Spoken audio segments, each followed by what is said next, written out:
जोहार मित्रों, मैं एक बार फिर से हाजिर हूँ। झारखंड एग्ज़ाम मित्र सफलता की राह में आपका सच्चा साथी। मैं काजल मिश्रा आपका स्वागत करती हूँ।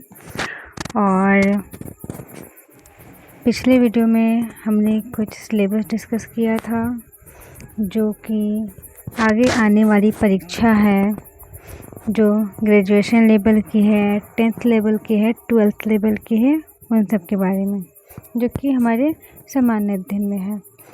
और हमने पेपर 2 के बारे में भी चला था, जो कि हमारा क्षेत्रीय अध्ययन है। अब हम चलेंगे इसी सिलेबस का अगला भाग, जो कि है सामान्य विज्ञान। आज हम देखने वाले हैं कि सामान्य विज्ञान और प्रौद्योगिकी, जिसे साइंस एंड टेक्नोलॉजी के नाम से बोला जाता है, उसमें हमें क्या क्या पढ़ना है। तो आइए हम सबसे पहले चलते हैं भौतिकी में। तो इसमें हम सबसे पहले हमने मतलब कि एक सिलेबस तैयार कर लिया है, एक पाठ्यक्रम तैयार कर लिया है। और ये मतलब कि इसकी मुझे नियति की आवश्यकता है कि जैसे मैंने पाठ्यक्रम बनाया है कि पहले गति है, तो पहले गति का ही आपको PDF का क्लास मिले। पर हाँ, इतना आशा करती हूँ मैं, और इतना आप लोगों को भरोसा दिलाती हूँ कि मैं पूरा सिलेबस कंप्लीट करवाऊँगी। और चलिए आज इसके बारे में हम जानते हैं कि हमें भौतिकी में क्या क्या पढ़ना है। सबसे पहले है गति। इसके बारे में हम जानेंगे, गति किस सिद्धांत पे कार्य करता है, उसकी स्पीड यानी गति क्या होती है, वो कैसे कार्य करता है। उसके बाद बल, SI मात्रक वगैरह सब कुछ, कार्य, ऊर्जा, शक्ति, इन सब के बारे में विस्तार से समझेंगे। उसके बाद आता है गति का नियम, कि गति के कुछ नियम होते हैं, उसके बारे में। आगे आता है हमारा गुरुत्वाकर्षण। ये हम लोगों ने 10th में पढ़ा था, मतलब 10th के पहले जितनी भी क्लासेस होती है साइंस में, उसमें बतला दिया जाता है कि हमारी जो पृथ्वी है वो लगातार घूमती रहती है, कभी अपने अक्ष में, और साथ साथ अपने कक्ष में भी। अक्ष में घूरने की वजह से दिन और रात होता है, और कक्ष में घूरने की वजह से मौसम बदलता है। उसके बाद हम चलेंगे गर्मी, तापमान और ऊष्मप्रवैगिक। इस बारे में हम विस्तार में जानेंगे। फिर हम जानेंगे प्रकाश के बारे में, प्रकाश क्या है, इसका परावर्तन, अपवर्तन और ऑप्टिकल उपकरण। ये जो है आपको, ये साइंस का एक ऐसा टॉपिक है जो कि आप रोज़मर्रा की ज़िंदगी में भी देखते हैं। आप गाड़ी का शीशा देख लें, चश्मा लगाते हो वो देख लें, तो ये सब है। उसके बाद हम चलेंगे ध्वनि की ओर, ध्वनि का गुण, उसका डापलर प्रभाव। उसके आगे हम चलेंगे विद्युत धारा, विद्युत विषय की ओर। विद्युत क्या है, कैसे काम करता है, विद्युत धारा, और साथ ही साथ इसके चुंबकीय प्रभाव। आपने सुना होगा कि वो इतनी दूर खड़ा था और उसे करंट ने खींच लिया, तो ये उसका चुंबकीय प्रभाव होता है। उसके बाद आधुनिक भौतिकी की मूल बातों पे हम चर्चा करेंगे। फिर हम आ जाते हैं रसायन शास्त्र मीन्स केमिस्ट्री पे। केमिस्ट्री में हम जानेंगे सबसे पहले पदार्थ के बारे में, कौन से पदार्थ किस राज्य में मिलते हैं, उसके कौन कौन से गुण हैं, और उसमें क्या क्या परिवर्तन होते हैं। फिर परमाणु के बारे में, अणुपरमाणु, परमाणु की संरचना, और इसमें मेन होता है ये आवर्त सारणी। अगर आपने इस आवर्त सारणी को आपने याद कर लिया तब मतलब कि आपका परमाणु का जो संरचना है वो भी आप अच्छे से कर लेंगे। उसके बाद धातु के विषय में हम पढ़ेंगे, जो कि धातु उसका गुण, वो कि उसकी जितनी भी उसके बारे में है बातें हैं, वो धातु अधातु कुछ मिश्र धातु भी होते हैं, इन सब के बारे में। उसके बाद रासायनिक बदलाव, उसके बाद कार्बन चैप्टर की ओर चलेंगे, कार्बन और इसके यौगिक, और साथ ही साथ हम देखेंगे कि रोज़मर्रा की ज़िंदगी में रासायनिक विज्ञान, हम जो रोज़मर्रा की हमारी ज़िंदगी है उसमें कई रसायनों का हम उपयोग करते हैं, हम नहीं जानते हैं किस तरह से हम उपयोग करें, पर वो उपयोग होता रहता है। उसके बाद आगे हम चलेंगे जीव विज्ञान की ओर, और जीव विज्ञान में हम कोशिका के बारे में जानेंगे, इसका संरचना कैसे होता है और इसका कार्य।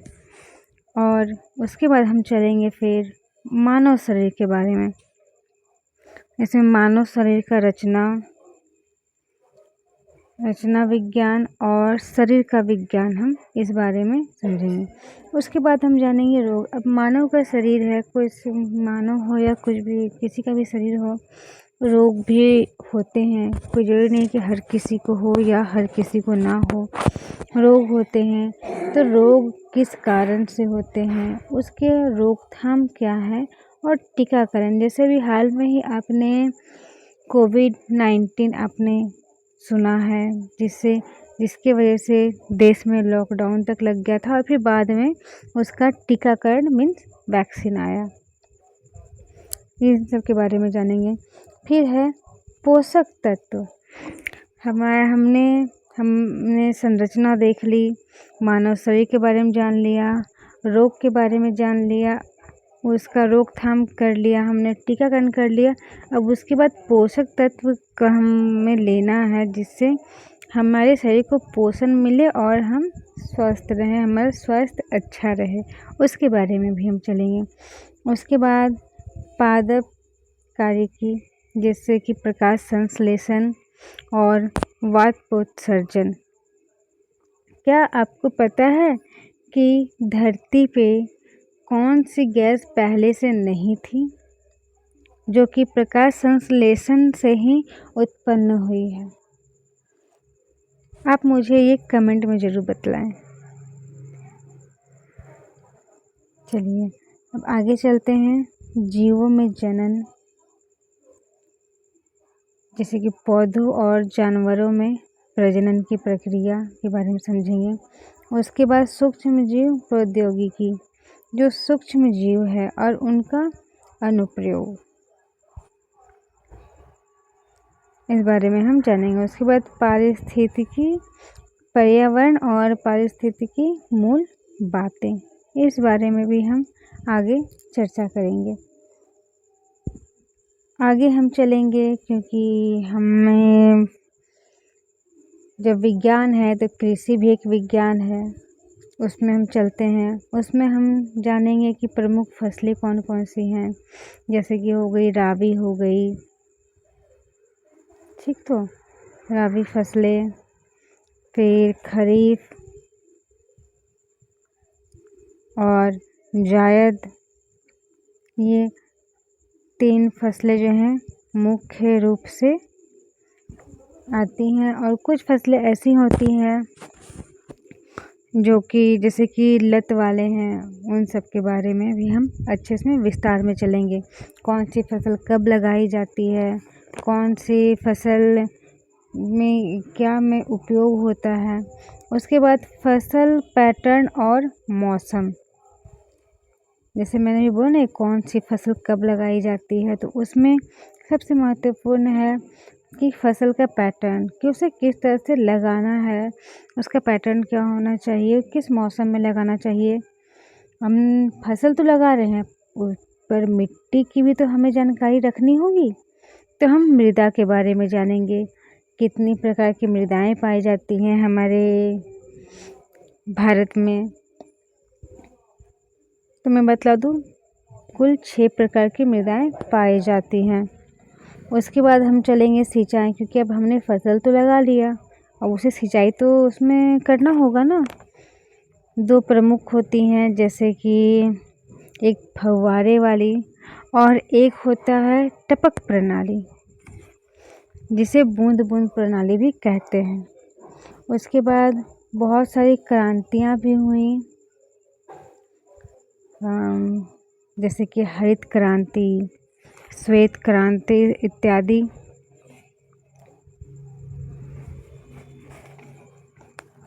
और उसके बाद हम चलेंगे खेती की ओर। और खेती भी जो है वो कई प्रकारों की होती है, जिसमें कि मूल होती है जैविक खेती और सटीक खेती। इसके बारे में हम जानेंगे। उसके बाद सरकारी योजनाएं, अभी आप सुन रहे होंगे कि पीएम किसान योजना है, फिर PMFBY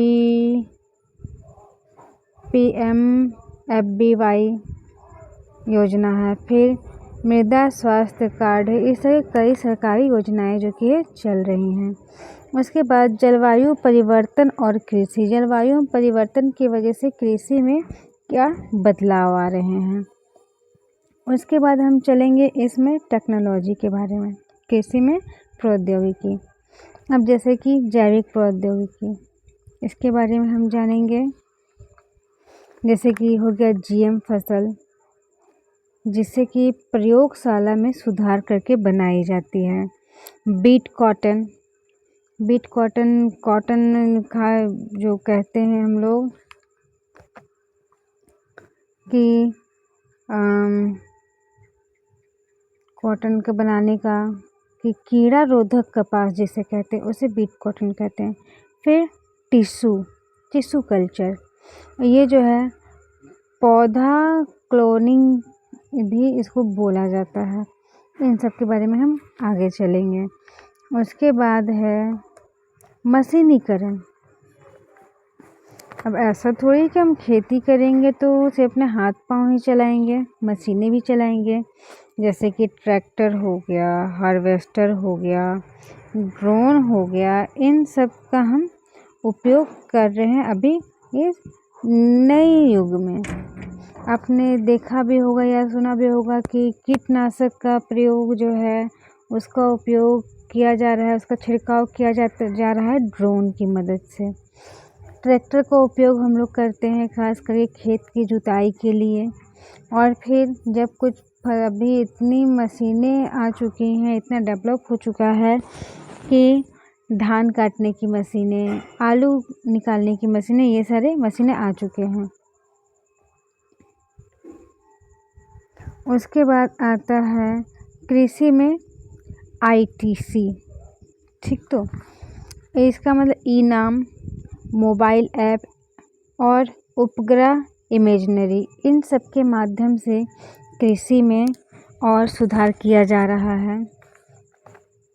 उसके बाद सिंचाई तकनीक जो मैंने पहले बतलाया था, जो कि ड्रिप और स्प्रिंकल सिस्टम, इसके बारे में हम विस्तार से जानेंगे। और कृषि में नवीनीकरण ऊर्जा का उपयोग, जैसे कि हो गया आपका सौर पंप, उसमें ना तो बिजली लगती है और ना ही उसमें डीजल लगता है। पहले था कि डीजल या पेट्रोल लगा करके बड़ा सा मोटर लगाया जाता था कुएं में या तालाब में, और फिर उससे पानी खेतों तक पहुंचाया जाता था। पर अब नहीं, अब सौर ऊर्जा से पंप चलते हैं। उसके बाद आगे हम चलेंगे उर्वरक और कीटनाशक में प्रगति। अभी नए नए तरीके के कीटनाशक उर्वरक आ गए हैं, जिससे कि भूमि को, मृदा को बिना किसी क्षति के उसे उपजाऊ अधिक बनाना, अधिक फसल उगाना। पहले के जो उर्वरक वगैरह आते थे, जो कि मिट्टी का जो उपजाऊ होता है उसे बहुत ही नष्ट कर देते थे। उपजाऊ मिट्टी धीरे ख़त्म होने लगा था, इसलिए अब जैविक खाद वगैरह का उपयोग किया जाने लगा है। तो आइए अब हम चलते हैं ICT डिजिटल साक्षरता के ऊपर। इसमें हम पढ़ेंगे संगणक अर्थात कंप्यूटर के बारे में। इसमें हार्डवेयर, सॉफ्टवेयर ये सब होते हैं। उसके बाद जानेंगे इंटरनेट के बारे में। इंटरनेट में हम पढ़ने वाले हैं IP हो गया, फिर डोमेन हो गया इत्यादि, ये सब के बारे में हम पढ़ने वाले हैं। उसके बाद हम जानेंगे डेटा के बारे में, डेटा का भंडारण और क्लाउड कंप्यूटिंग इन सब के बारे में। और उसके बाद हम चलेंगे MS ऑफिस की ओर और बेसिक एप्लीकेशंस की ओर। आजकल आप देखें कि आप अगर फ़ोन भी चला रहे हैं, फ़ोन भी तो वैसे एक छोटा कंप्यूटर ही है। उसमें कई सारे ऐप होते हैं जिसका हम यूज करते थे रोज़मर्रा की ज़िंदगी में, उसके बारे में हम चलेंगे। उसके बाद टॉपिक आता है ICT एप्लीकेशन और इमेजिंग टेक। इसमें E-गवर्नेंस हो गया, जो कि आपका डिजिटल इंडिया जिसको आप बोलते हैं, डिजिटल इंडिया हो गया, आधार हो गया और डिजी लॉकर ये सब हो गए, ये सब इसमें आते हैं। उसके बाद हो गया डिजिटल भुगतान। आजकल लोग पर्स वॉलेट कम लेकर चलते हैं और हर जगह पेमेंट जो है अपने फ़ोन के माध्यम से ही करते हैं। करना कुछ नहीं है, बस स्कैन किए और पेमेंट किए। बहुत सारे हैं जैसे कि भीम है, भीम ऐप। उसके बाद हो गया आपका फ़ोन पे, गूगल पे एट्सेट्रा। बहुत सारे ऐप हैं जिसे कि भुगतान किया जा सकता है। और E-गवर्नेंस में हम पढ़ेंगे स्वास्थ्य, शिक्षा और आपदा प्रबंधन के बारे में भी। ये भी आपका E-गवर्नेंस में आता है। उसके बाद उभरती तकनीक के बारे में हम जानेंगे, जैसे कि अभी ट्रेंड जिसे कहा जाता है कि AI से बनाया, फिर IoT हो गया, फिर ब्लॉकेज हो गया, 5G हो गया। बहुत सारी तकनीक हमारा जो है डेवलप कर चुका है, उभर रहा है। फिर जब हमारे पास डाटा है, सब कुछ है, तो उसकी सुरक्षा भी तो चाहिए, जो कि साइबर सुरक्षा और डेटा संरक्षण।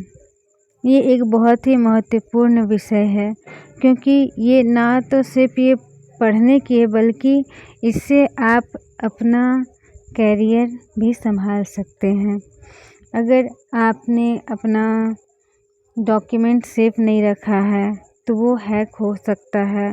उसमें किसी और का नाम डाल करके वो किसी और के नाम पे बनाया जाता है। इस तरह से साइबर सुरक्षा से बचाना होता है।